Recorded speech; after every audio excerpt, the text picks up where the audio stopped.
anybody's guess. So Russia is likely then to step up the pressure over the next 4 weeks. But the Ukrainians have to kind of deliver on an offensive as well before this summit. But what are the capabilities though on the Ukrainian side? I mean, you have I'm not sure how well you're high ranking in the U.S. Army. I'm guessing you have some sense of whether or not NATO itself is running out of ammunition and weapons, or what do we have left to send? And do the Ukrainians have any production capabilities of their own? Well, they do have modest production capabilities, but nothing to compare with the Russians. The Russians have massive military industrial factories. They're churning out weapons and equipment 24 hours a day, 7 days a week. They've got brand new equipment now they did not have a year ago or over a year ago. In other words, the force on the ground that we face today in Ukraine is infinitely stronger and more capable and lethal than what existed in January of 2022. We've done that. We've induced the Russians to make those investments and expand. The Ukrainians don't have much. Now, when we say much, what does much mean? How effective can a force be when it consists of German, Czech, Dutch, Lithuanian, British, French equipment? And if you go back and look at the Second World War, one of the key lessons that all we in the West tended to learn from the experience of the Germans in the East was the criticality of minimizing the diversity of equipment. In other words, use as many of the same engines as you can. In other words, simplify the resupply of forces and repair parts and the logistical infrastructure. At one point, if you go back and look at someone like General Balk's memoirs, he talks about 7 different vehicles with 7 different engines and 7 different supply and repair part infrastructure requirements on the Eastern Front in his divisional formation. And he only at that point had a division of perhaps 9 or 10,000. And it was a nightmare to keep all of these different systems running because you never had enough to service everything. Well, this is the Ukrainian position now. They have too many different pieces of equipment. How do you keep them all running? And there's a tendency now to use it. If it breaks down, dump it, go get another something, replace it, and move on. That's very difficult to do over time. It's going to become more difficult when the Russians are breathing down your neck. Remember that the Russians have been defending largely. In other words, they ceded the operational initiative, in a sense, to the Ukrainians by allowing them to organize, mobilize, assemble, and attack. Well, the Ukrainians haven't got much left to do that with. I told you what I think they have left and what they might be able to do. But then you have the equipment nightmare, the resupply nightmare. And these nightmares aren't getting any better. Whereas on the Russian side, the situation is infinitely better now. They've moved forward large caches of equipment and ammunition. Things are positioned where they can be rapidly pushed forward and resupply their troops. Ukrainians don't have any of that going on right now. So I feel badly in the sense that I think there are probably people in Washington and London who are saying, now, listen here, Mr. Zelensky, you need to demonstrate that you're real and you've got to put forward this effort or we're not going to be able to support you. I'm sure some of that's going on right now.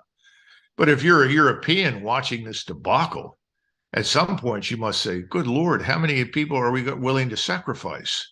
How many more Ukrainians have to die? How many more millions of refugees are we going to have to deal with in Europe? These are all legitimate questions. At some point, the pressure to end this and return to normalcy will be very great in Berlin and Paris. Remember, the British, like the Americans, sit on islands, remote from the scene of the action. That's the problem. We have always been remote. And when things don't go our way, what do, Glenn? We sail or fly away because we don't live there. Remember, it goes back to Charles de Gaulle, kept saying people in the continent need to understand. The Americans don't live in Europe, and England is an island. I mean, come on, wake up. They don't share the same fate as the continental Europeans. But I was curious about this new weapons nonetheless, because you mentioned the British. I think they've been very much in the lead of these escalations. I mean, they're the ones who were pushing heavy for tanks. They sent this the ammunition with depleted uranium. And of course, these new long-distance weapons. Do you see any of this as being a big game changer, something that can give the Ukrainians significant advance. A significant advantage. We keep talking about, turning the tide, and which is kind of a contradiction in terms, because we keep saying that Ukrainians are winning, they're winning, yet we have to turn the tide. So there's some faults in the narrative, obviously. But do you see any of these weapons being something that can make a decisive difference? Well, you recall the enormous detonations and explosions we witnessed near Helmitsky in western Ukraine, where you had large numbers of these Storm Shadow missiles and DU rounds stored for eventual disposition and use on the front. Again, as I pointed out earlier, the Russians know where these caches are. They know where the supplies are, and they have been systematically destroying them. So even though you may get 20, 30, 40 Storm Shadow missiles, how many of those are ever going to reach the front? Now, I don't know what the number is that has actually gotten there. I do know that they fired some, and I do know that a small number, 1, 2, or 3, have actually made it through integrated air defenses on the Russian side and hit some targets down south. Is that going to make a difference? 3 missiles?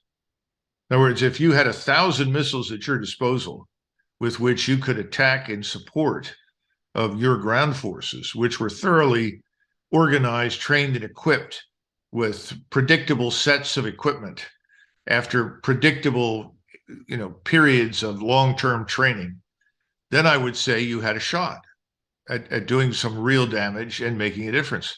That doesn't exist. Those conditions don't exist.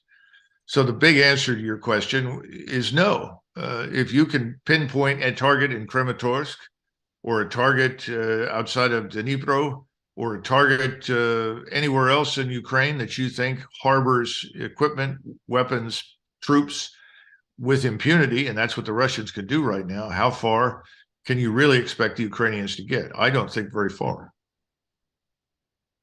And well, I also wanted to ask you about how you see NATO being impacted by this war, because there's a lot of official statements, obviously, both by the officials, but also in the media. The main argument that NATO's getting stronger, they're more unified than ever, and obviously the concerns of Russia certainly becomes a source of solidarity. But on the other hand, I also hear people like Lawrence Wilkerson, who was a retired U.S. colonel and also chief of staff for Colin Powell, who argues that the Europeans are becoming more apprehensive about the U.S. Not contributing to provoke this war, but also not wanting to make any negotiations, and continuing with the British, of course, to escalate.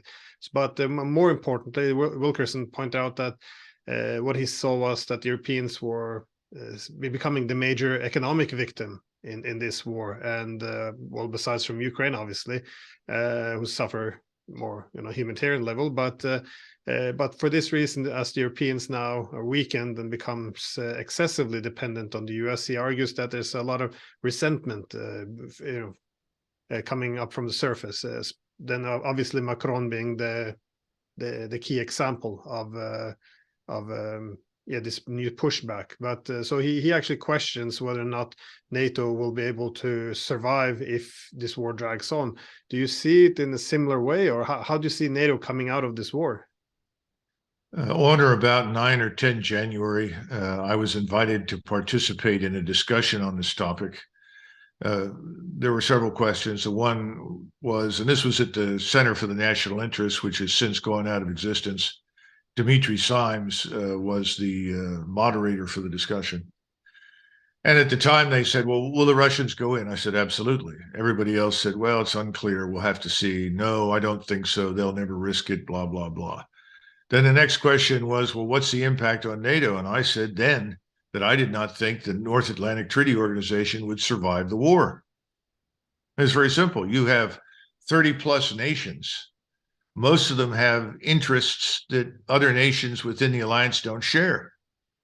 If you stand in Rome or Athens or Sofia, you have a different strategic picture from the people that live in Berlin, Oslo, or Amsterdam. You don't see the world the same way. You don't see the same world if you're in Paris. In other words, where you sit has a big impact on your view of things. Secondly, if we had brought this war to a rapid close, say we'd interrupted the operations at the end of February and beginning of March and say, wait a minute, that's enough. We have to arrange peace talks. Let's have a ceasefire. We'll host it. And Ukrainians and Russians will work this out, and we will be supportive of whatever, the two sides can reach in terms of an agreement. We didn't do that. And so now the opportunity for that kind of thing is really very, very weak. So I think that inside Europe, once you get past the facade, you go behind the facade of unity, there's extreme concern about what will happen.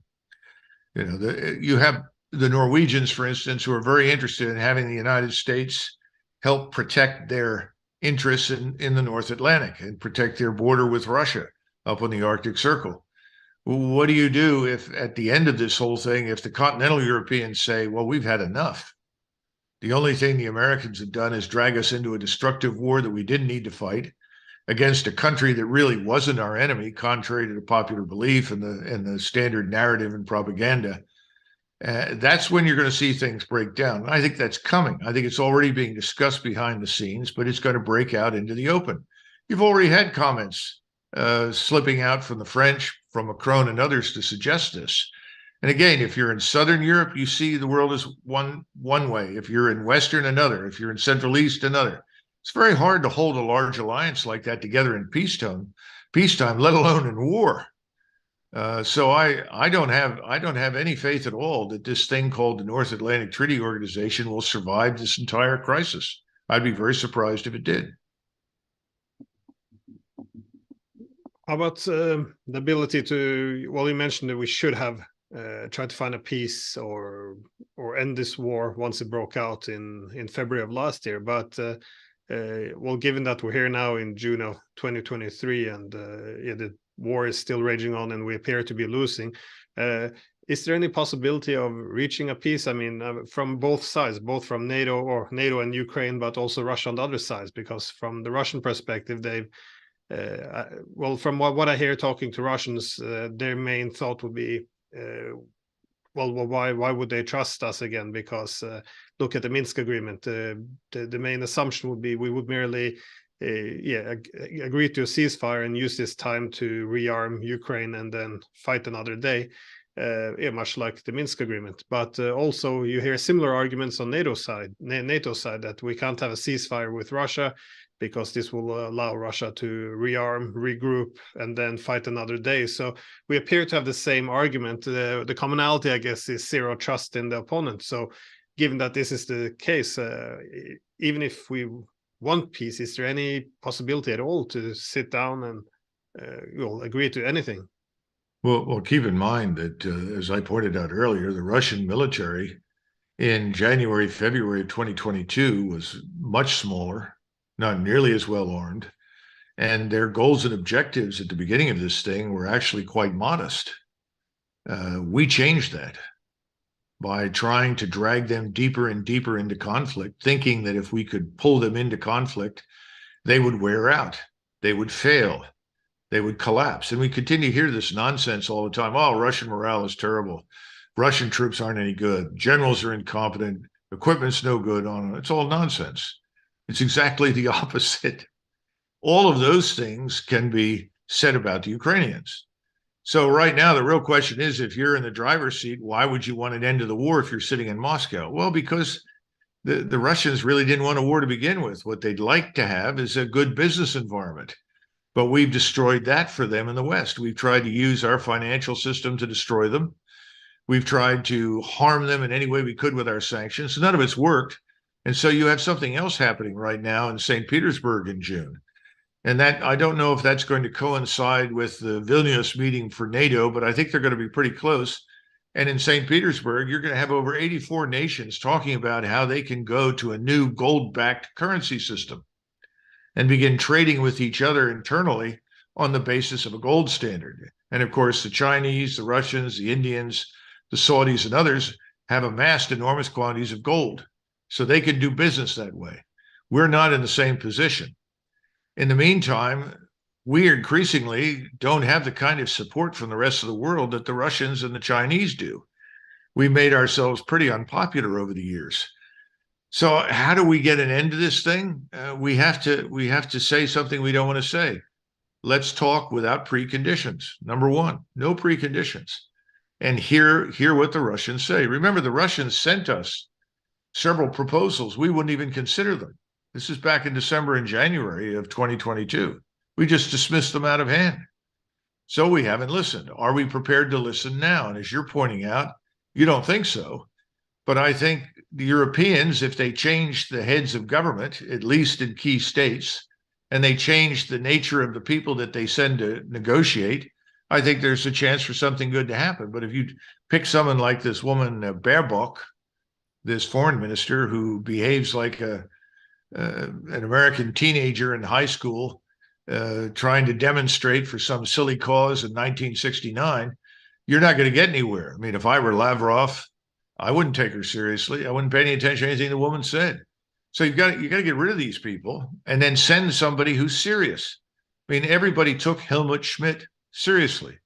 Everybody took Kohl seriously. I mean, these men had stature. They had experience. They had credibility. Now, Gerhard Schröder was a bit of a disappointment, but he didn't change too much. But the real problem we had was with Merkel, who, as you point out, turns out to have been part of the big lie at Minsk. So she and anybody associated with her is going to, raise real questions in Russian minds. But I think the Russians would like to see this go away. By the way, cheap energy is absolutely vital to the success of any civilization. Civilizations are built on it. People talk about human slavery. Slavery was cheap energy. That's how great civilizations began. The point is, we've got to go back to it. Now, how do we get cheap energy? In the United States, we've destroyed the energy sector. And what by that I mean that the big firms that build the refineries and extract the oil and the petroleum and everything else and the natural gas, they're not extracting beyond what they've already got because they see no incentive to do so. You have a similar problem right now in Europe. The Germans just shut down the last nuclear power plant. And somebody said, well, we have to do that for climate change. Well, I don't even want to waste time on that subject. But let's assume that your concerns about climate change are figuring prominently. Do you destroy everything that you have before you have a viable alternative? Do you really think you're going to live on windmills? It's sort of nonsense. There was no thinking, which is extremely un-German, by the way. I would have thought that the Germans would have said, look, we share these goals. However, we cannot reach X, Y, and Z given current circumstances, or we put our economy at risk, we put our standard of living at risk, we put people's jobs at risk. Well, all of that caution was thrown through the window. So when do we get new governments? People that are rational and sober and recognize that things can be done, but not as rapidly as they'd hoped and not as radically as apparently they've supported. I think Putin is going to wait a certain amount of time, but then he's not going to wait forever. And if he has to move all the way to the Polish border, he'll do it. I don't think anybody should question that. And I don't see any evidence. Maybe you do, Glenn, but I don't see any evidence for anybody in Norway, Denmark, the Netherlands, Germany, France, mobilizing their countries for war. Do you? No, the war, all the suffering, human suffering from the war is obviously on the Ukrainian and Russian side in this war, primarily Ukraine. But I thought it was interesting the economic aspect, because this appears to be what will break the Europeans. You mentioned this. The meeting now in St. Petersburg. This is the St. Petersburg International Economic Forum. What's interesting with this was when it's set up, it was because it's in St. Petersburg, which is the European city of Russia. It was meant to attract European investment, to integrate Russia into Europe and have this greater Europe. It's on from the 14th to the 17th of June. Actually, I'm presenting on a couple of panels there this year. But what is interesting is now this year it will almost, because of the absence of the West, it will almost be a event for the opposite of what was intended. Now it's to connect closer with countries in the East. So that's what I don't think many people appreciate in Europe either, that all their industries, technologies, currency, all transportation, everything's being decoupled at the moment, and it's going to be a lot of economic losses which can't be regained, lost status here. But that's what I was wondering, if the US and Europeans aren't feeling the military pain, as we're not on the front line dying, but because the Ukrainians are dying for us. Do you see any concerns, being your presence in Washington? Do you see any, knowing Washington at least, is there any concern there about the economics, not just the dollar, of course, taking some punishment, but the general geoeconomic infrastructure of the world shifting away? Is this something that can incentivize Washington to talk to Russia, or is it all about what's happening on the battlefield? Well, if the majority of people in Washington, on the Hill, that is in the Senate, the House, as well as in the government, were rational, I would say yes, but they're not. Remember, they look through this lens that was formed by them in the 1990s. They look through this lens that tells them that Russia is weak and backward and corrupt and can be bullied. It's just a matter of time. That's their view. They look at themselves and they think that we are the power we were in 1991. When I deployed to the Persian Gulf in 1990, we had 5,000 fighters in the air that we could put against the opposition, the opponent. We still had just a little less than 800,000 men in the United States Army. So we could field 300,000 troops on the ground. We had no opponent at sea at all, a Navy with nothing to do but transport our forces and equipment and ammunition. Well, all of that's gone. We're not the same nation. We don't have those forces any longer. We'd be lucky to have 500 to 1,000 fighter aircraft, even with our allies. I think there's a failure to understand reality in Washington, D.C. The only way that we're going to get any change here is for things to get much worse economically. I think they're headed that way, but not as quickly as they are in Germany and on the continent of Europe. It's going to get worse there faster. That's why I think there's a chance for change in Europe before there's any change here. Remember, we're still stuck with the same government, at least in theory, until January 20th, 2025. They can continue to do a lot of damage and make more bad decisions like the ones that have ruined our energy sector, decisions that have harmed our agriculture, decisions that have harmed our manufacturing. This is going to continue. Look at the open borders. Conceivably, we could face a situation where we're dealing with fifth column elements inside our own country, inflicting damage on us. What kinds of forces do we have to put against them? This is the problem. We're just not realistic in appraising ourselves. And when you go to war, which is what we chose to do when we built up Ukraine, we were planning this war for a long time, and we were convinced that we would beat them, using the Ukrainian forces with our backup. That hasn't worked, but we still think it's possible. We're hoping against hope. There's an unwillingness to see reality. And I think it's going to come back to haunt us in major ways. I don't know if your viewing audience is aware, but we're now seeing anti-tank weapons and more sophisticated gear that we have provided to the Ukrainians show up in the possession of the drug cartels in Mexico. They're walking around with these weapons that they've purchased ostensibly through intermediaries from Ukraine. This is not a good sign. And we do have a hostile neighbor on our southern border. We pretend that he's not hostile, but it is, because it's organized crime. You have an organized crime state on our border. This is a very serious problem.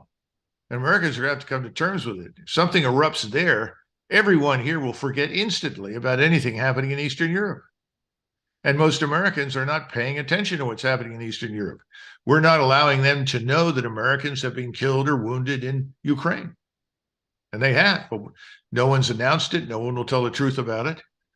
And Americans just sort of listen to the news, say, oh, well, I guess these Ukrainians are going to really destroy these Russians. Just give them a couple of more weeks and this will all be over. Look, the Russians are on their last legs. That's what people think. That's all they hear. I mean, I'm sure you've heard the same thing in Europe. That's not true.